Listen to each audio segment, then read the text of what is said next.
C'est un projet magique, plus qu'un projet full X-Cube. C'est le chef pilote d'Eurocopter qui m'a parlé d'un projet secret. La première fois qu'on l'a vu voler, c'est dû à un hélicoptère à hélice. C'était vraiment impressionnant.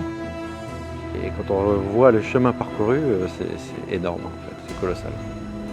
C'est un mélange de passion, de rigueur et d'un esprit d'équipe qui a tout renversé sur son passage.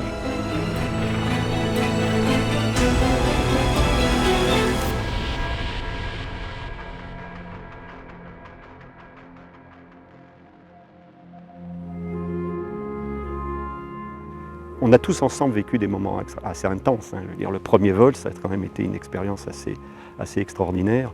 La première fois, on a dépassé les 400 km/h, puis de plus en plus vite. Le salon du Bourget en 2011, il y a 2 ans, ça a été des moments assez fabuleux. La tournée aux États-Unis il y a 1 an, alors ça c'est inespéré. Et puis arriver là, vers la fin de vie du X-Cube, à apporter ça à ces gens-là, c'était pour moi, et je pense pour Hervé aussi, au moins aussi important que l'objectif technique. La machine n'a pas été vraiment conçue pour voler à cette vitesse-là et pour battre le record de nos collègues de Sikorsky. Il a été pensé avec un objectif de vitesse de 220 nœuds, qui est à peu près 407 km/h. Et puis on a vu qu'on pouvait aller plus vite, donc petit à petit, au fur et à mesure, on est allé de plus en plus vite. Je pense que si on veut vraiment donner le maximum de soi-même, il ne faut pas avoir un petit challenge face à soi. Il était important pour nous de savoir, en allant à la vitesse maximale qu'elle peut atteindre, si on ne découvrait pas de problème particulier qu'on n'aurait pas identifié avant. Parce qu'elle vole à 472 km/h comme à 400 km/h. Mais c'est un élément extrêmement important parce que ça veut dire que si un jour on doit faire un appareil série comme ça, on sait qu'on a de la marge et qu'on a beaucoup de marge. Que donc la sécurité est garantie, la capacité de faire les missions à ces vitesses-là sont garanties.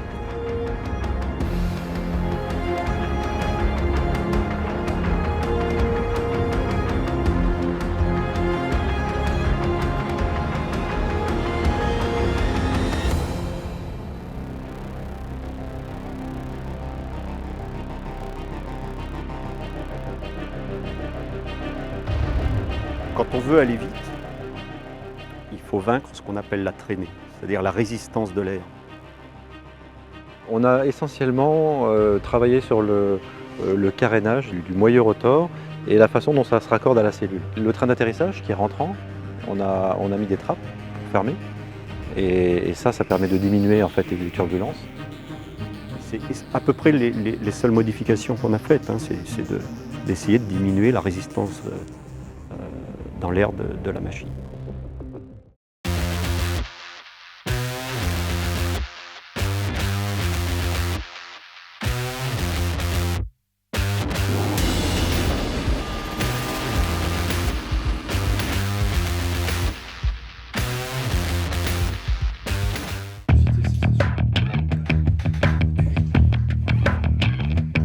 On s'est réunis à quelques-uns pour définir les paramètres qu'il fallait choisir pour aller le plus vite possible. Ils ont déterminé avec nous les conditions optimales pour arriver à une vitesse la plus importante possible en utilisant toute la puissance disponible. Il faut à la fois que la résistance de l'air ne soit pas trop forte, donc il faut qu'il fasse assez chaud, et il faut à la fois que les moteurs puissent délivrer toute leur puissance, donc il faut qu'ils ne fassent pas trop chaud.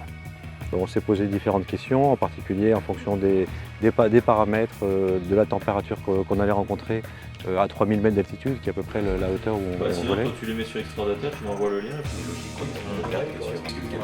par exemple, si tu as du battement. On a attendu le moment optimum en termes de conditions météorologiques. Il faut aussi que ce soit du temps calme, sans nuages, etc., pour pouvoir aller chercher la performance maximale. Sauf qu'elles sont là, pas en auto, parce qu'ils vont empêcher le Non, parce qu'on l'a mis à 107.5, on l'a décalé à 107.5.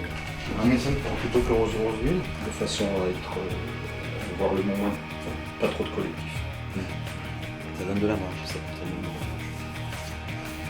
Oui, parce que ça en fait c'est le même point, on ne change rien, on est juste un peu près, et on a juste un peu du coup ça allait de manche.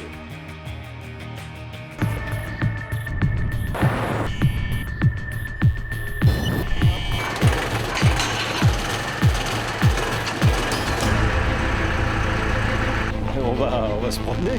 Pratiquement.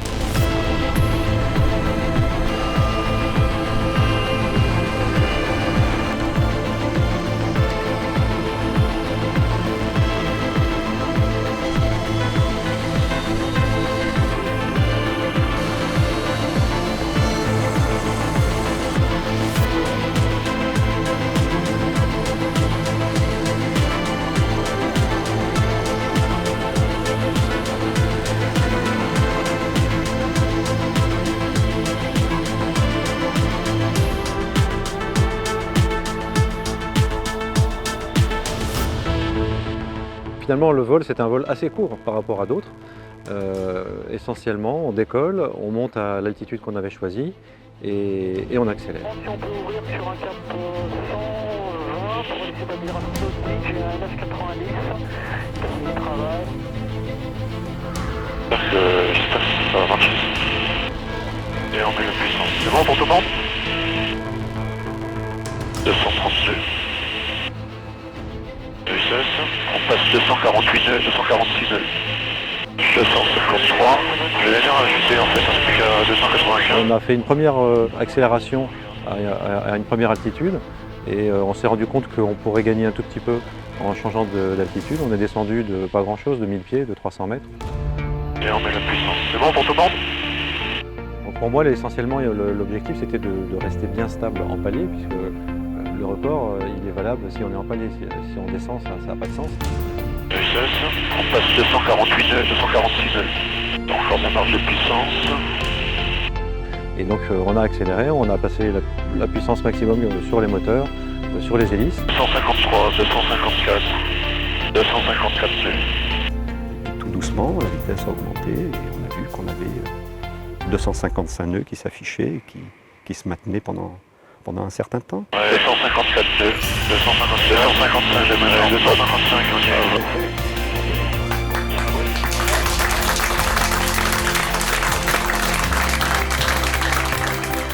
Je me suis dit, on y est arrivé. 472 km/h, c'est tout.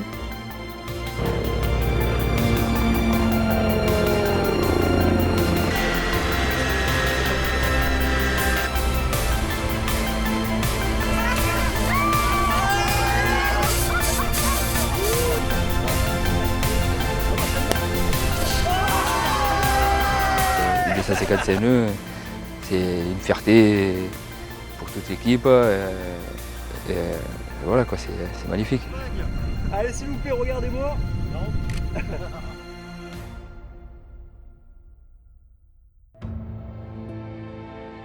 Pour le démonstrateur X-Cube, c'est un aboutissement. Parce qu'on sait aussi qu'on arrive à la fin du programme. On a maintenant enregistré tout ce qu'on voulait enregistrer pour préparer une machine future. Mais on savait qu'on y allait y arriver. C'était déjà un hélicoptère qui volait à plus de 200 nœuds. Donc avoir la chance d'aller travailler sur ce projet-là, c'était une chance justement. Nous, on n'a pas eu l'impression de voler à 472 km/h. On ne voit pas la différence entre 400 et 470 km/h. Pour moi, c'est l'aboutissement déjà de plusieurs années de travail en fait. Et puis un peu l'aboutissement de ma carrière, quoi. Puisque bon, à mon âge, ça a été quand même un gâteau.